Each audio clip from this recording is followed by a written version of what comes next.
Hello friend, welcome to the channel solution. हमारे medicine pharmacology की series में आपका स्वागत है। और आज के इस वीडियो में हम बात करेंगे बहुत ही सिंपल लेकिन काफ़ी ज़्यादा यूज़ किए जाने वाले प्रोडक्ट के बारे में। ये प्रोडक्ट है आपका बीटाडीन स्टैंडर्डाइज माइक्रोबिसिडल सॉल्यूशन। ये बीटाडीन इसका ब्रांड नेम हुआ। तो क्या है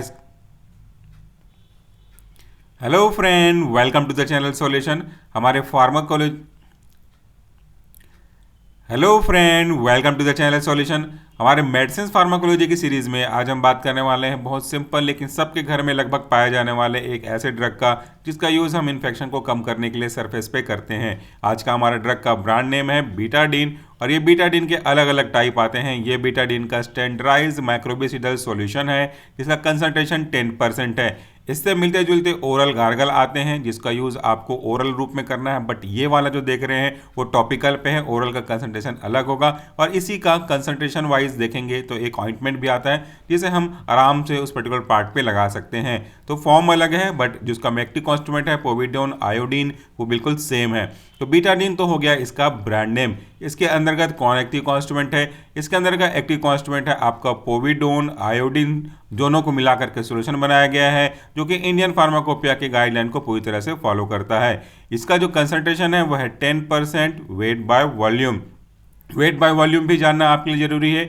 ये जो वेट बाय वॉल्यूम लिखा है इसका मतलब यहाँ पे ये है कि एक सॉलिड एक लिक्विड में डिजोल्व हुआ है। यहाँ पे जो वेट है वो आपके आयोडीन के कंसंट्रेशन को रिप्रेजेंट कर रहा है और वॉल्यूम उस सॉल्वेंट का जिसको हमने यूज़ किया है इसको डिजोल्व करने में। तो जितने ही आयोडीन को जो कि सॉलिड फॉर्म में है वेट कर सकते हैं, उसका ग्राम में ले सकते हैं, उसको वॉल्यूम ऑफ सॉल्वेंट में हम इसमें डिजोल्व कर रहे हैं और दोनों को मिला करके हमारा ये सॉल्यूशन बनता है। तो चलिए आज की वीडियो में अब हम आगे बढ़ते हैं। तो देखते हैं पोविडोन आयोडीन के काम करने के तरीके, उसका मैकेनिज्म ऑफ एक्शन, कब यूज़ करते हैं, कहाँ यूज़ करते हैं, कैसा यूज़ करते हैं और किन किन खास बातों का आपको ध्यान रखना पड़ेगा। इस वीडियो में हम आपको वो कॉन्सेप्ट क्लियर करते हुए चलेंगे।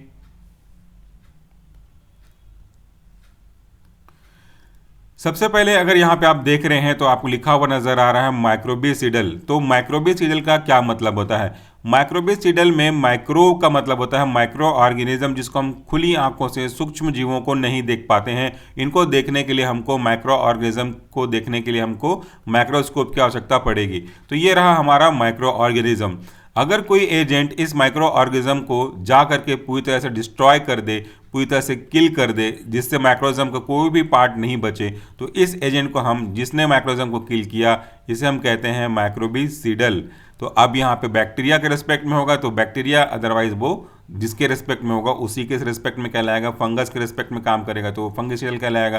तो आपको इस डायग्राम समझ में आ गया कि माइक्रोबिसिडल का क्या मतलब होता है। अब देखते हैं कि इसका यूज़ कहाँ होता है और कैसे ये काम करता है। इसमें पोविडोन आयोडीन, जिसको मैं शॉर्ट में पी डैश आई के रूप में रिप्रेजेंट कर रहा हूँ, पोविडोन आयोडीन। इसमें जो पोविडोन है वो हमारा एक मैट्रिक्स यानी कि एक कैरियर का काम कर रहा है, जबकि हमारा आयोडीन ये हमारा एक्टिव कॉन्स्टिट्यूएंट है जिसके कारण से ही हमको फार्माकोलॉजिकल एक्शन मिलने वाला है। तो हमारा मेन ड्रग इंट्रैप्ड हो गया है कैरियर में जिसका नाम है पोविडोन।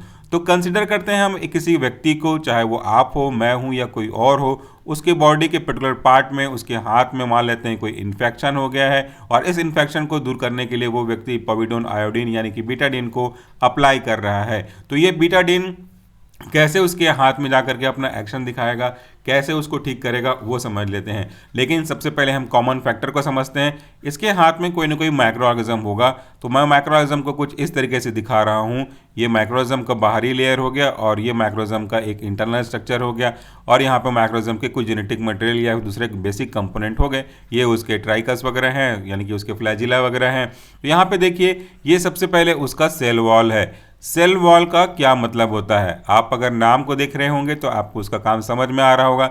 सेल वॉल मतलब सेल का दीवार और सेल मतलब होता है किसी भी यूनिट की, किसी भी लिविंग ऑर्गेनिज्म की बेसिक यूनिट। यहाँ पे माइक्रोनिज्म भले ही सिंगल सेल है लेकिन है तो सेल्यूलर सब्सटेंस ही, तो उसका ये यूनिट हुआ। और वॉल मतलब हुआ प्रोटेक्शन। तो कोई भी चीज़ अगर वॉल के अंदर में है तो उसको कोई भी चीज़ डैमेज नहीं कर पाएगी, ये इसको प्रोटेक्शन देगा। तो जैसे ये वॉल है इसमें से कोई भी चीज़ अंदर नहीं जा पा रही है, वैसे ही सेल वॉल बैक्टीरिया के रेस्पेक्ट में प्रोटेक्शन देने का काम करता है। तो जो कोई भी फिजिकल या फिर कोई केमिकल सब्सटेंस होते हैं, इससे वो अपने आप को बचाता हुआ चलता है। और अगर आप ये देखें कि किसी व्यक्ति के बॉडी के सरफेस पे बैक्टीरिया अपने आप को बचा ले रहा है, इसका मतलब है कि वो बैक्टीरिया ग्रोथ करते जाएगा और उससे आदमी को परेशानी होगी।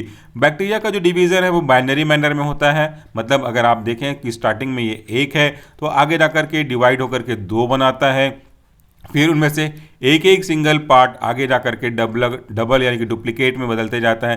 तो इस तरीके से जो इनका मल्टीप्लिकेशन है वो बहुत फास्ट चला जाता है। और आप देखिए साइकिल को कि 1 से 2, 2 से 4, 4 से 8 से 16 से 32 से 64, ये पूरी तरह से आगे बढ़ते जाते हैं। तो इनका जो मल्टीप्लिकेशन का रेट है वो बहुत ज़्यादा होता है, इसलिए इनके इन्फेक्शन को एज सुन एज पॉसिबल रोकना बहुत ही आवश्यक हो जाता है। जब हम इस पोविडोन आयोडीन यानी कि बीटाडीन को हम देते हैं तो बीटाडीन क्या करता है, बीटाडीन इस माइक्रोऑर्गेनिज्म के सेल वॉल को क्रॉस करता हुआ अंदर पहुंच जाता है। अब इस अंदर में क्या हो रहा होगा, इस बैक्टीरिया के सेल के अंदर में बहुत सारी बेसिक एक्टिविटी हो रही होगी। तो हम कुछ इस तरीके से इसको दिखाते हैं वापस से, इसको हम लोग दिखा देते हैं कि बैक्टीरिया का सेल है। अब इसमें हमारा पोविडोन आयोडीन का जो सॉल्यूशन है वो एंटर कर रहा है कुछ इस तरीके से। इन जनरल इस सेल में मेटाबॉलिक एक्टिविटी हो रही होगी बैक्टीरिया के रिस्पेक्ट में। मेटाबॉलिक एक्टिविटी का मतलब होता है बैक्टीरिया किसी एक फॉर्म ऑफ सब्सटेंस को दूसरे फॉर्म में कन्वर्ट कर रहा होगा ताकि वो उसको यूज़ कर सके। इसके साथ साथ कुछ बेसिक की प्रोटीन इन्वॉल्व हो रहे होंगे। की प्रोटीन मतलब होता है मुख्य रूप से काम करने वाले प्रोटीन, जो महत्वपूर्ण प्रोटीन होते हैं, इसे हम की प्रोटीन कहते हैं। जनरली आप इसे प्रोटीन भी कह सकते हो। साथ में इसके कुछ न्यूक्लियोसाइड भी काम कर रहे होंगे इसकी जेनेटिक इन्फॉर्मेशन को मदद करने के लिए, तो इसको हम लोग न्यूक्लियोसाइड को शॉर्ट में लिख देते हैं। न्यूक्लियोसाइड वगैरह काम कर रहा है। साथ में इसका जो फैटी एसिड है ये भी उसके लिए कुछ ना कुछ हार्मोन बनाने में रिस्पॉन्सिबल हो रहे होंगे। और डिफरेंट टाइप्स ऑफ एंजाइम जो हैं वो भी यहाँ पे पार्टिसिपेट कर रहे होंगे, चाहे वो मेटाबॉलिक एंजाइम हो या फिर दूसरे एंजाइम हो, वो यहाँ पे पार्टिसिपेट कर रहे होंगे। इन सब के अच्छे से काम करने की वजह से बैक्टीरिया सर्वाइव कर रहा है और बैक्टीरिया इस तरीके से ग्रोथ कर रहा है। मतलब बैक्टीरिया के ग्रोथ करने के पीछे ये सारी एक्टिविटी रिस्पॉन्सिबल हो रही है। ये की पूरी ये एक्टिविटी जितनी होती रहेगी बैक्टीरिया उतना ही ज़्यादा ग्रोथ करते जाएगा। तो आपका ऑब्जेक्टिव क्या है? आपका ऑब्जेक्टिव है कि इनके ग्रोथ को कम करना। देखिए मैं यहाँ से इनको धीरे धीरे हटाते जा रहा हूँ। तो जैसे जैसे आप चाहते हो कि बैक्टीरिया ग्रोथ को कम करना है तो हमको उसके लिए सर्वाइवल के लिए जो बेसिक रिक्वायरमेंट है उसको इनिबिट करना है। और यहाँ पे जो मैंने बैक्टीरियसीडल या माइक्रोबिसीडल का एग्जांपल दिया था, नाम दिया था, तो इसका मतलब होता है सीडल मतलब जो उसको पूरी तरह से कंप्लीटली किल कर दे, उसको हम सीडल कहते हैं। तो हमारा जो आयोडीन है वो पोविडोन के कैरियर को छोड़ता हुआ अंदर पहुंचता है और इन सब को, मेटाबॉलिक एंजाइम को, न्यूक्लियोसाइड को, की प्रोटीन को, फैटी एसिड को और बेसिक एंजाइम को, इनको ऑक्सीडाइज कर देता है। ऑक्सीडाइज करने की वजह से ये उस बैक्टीरिया के लिए यूज़फुल नहीं रह जाते, यूजलेस हो जाते हैं और वो बैक्टीरिया सर्वाइव नहीं कर पाता और धीरे धीरे जो हमारा वुंड है, घाव है, वो ठीक होता रहता है। तो ये उसके काम करने के तरीके हो गए। अब इसके एप्लीकेशन के तरीके को भी ज़रा आप ध्यान से समझ लीजिए।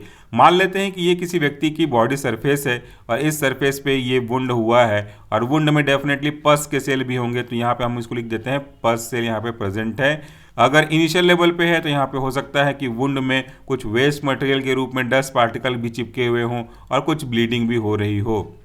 तो आपको सबसे पहले इसे कैसे अप्लाई करना चाहिए? आपको इसको सबसे पहले एक वाटर जिसमें आपने डिटॉल या फिर इसी बीटाडीन का कोई सॉल्यूशन, जिसको हम लोग डिसइंफेक्टेंट सॉल्यूशन ऑफ डिसइंफेक्टेंट बोल रहे हैं, इसको मिला करके हल्के से रनिंग वाटर में, रनिंग टैप वाटर में इसको क्लियर कर देना चाहिए।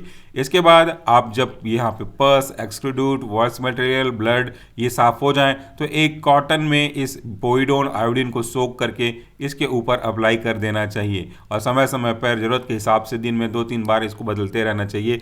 इससे ये जो माइक्रोऑर्गेनिज्म होंगे सरफेस पे वो पोविडोन आयोडीन के कांटेक्ट में आएंगे और उसके माइक्रोऑर्गेनिज्म के अंदर ये सारी ऑक्सीडाइजेबल एक्टिविटी हो रही होगी और हमारा आयोडीन इसको ऑक्सीडाइज कर रहा होगा, मेटाबॉलिक एंजाइम की, protein, nucleoside, enzyme and fatty acids को, और इससे बैक्टीरिया सर्वाइव नहीं कर पाएगा और वो धीरे धीरे डेथ होने लगेंगे। एक सावधानी विशेष बरतनी चाहिए जो हमेशा हमें कमेंट के रूप में मिलती है कि इसके 3 अलग अलग फॉर्म होते हैं। एक होता है सरफेस पे टॉपिकल पे अप्लाई करने वाला सॉल्यूशन जो जिसको आप देख रहे हो, दूसरा होता है ओरल गार्गल और तीसरा होता है ऑइंटमेंट के फॉर्म में। तो ऑइंटमेंट के फॉर्म में तो सबको पता है कि वो लगाना है, इसलिए बेसिक गलती यहाँ पे नहीं होती। मेन गलती होती है सरफेस पे अप्लाई करने वाले और ओरल गार्गल में। हालांकि दोनों में पोविडोन आयोडीन का ही कंसंट्रेशन रहेगा, लेकिन दोनों का कंसंट्रेशन वेरिएबल होगा। इसका कंसंट्रेशन थोड़ा ज़्यादा रहेगा जिसको आपको टॉपिकल पे अप्लाई करना है, और ओरल पे गार्गल देने वाले का कंसंट्रेशन कम रहेगा। इसलिए इसको गार्गल ना करें, डाइल्यूट करके भी गार्गल ना करें, उसके स्टैंडर्ड के हिसाब से ही आप गार्गल करिएगा तो ज़्यादा अच्छा रहेगा। तो आज के वीडियो के लिए इतना ही। Thank you so much for this video. नमस्कार, टेक केयर।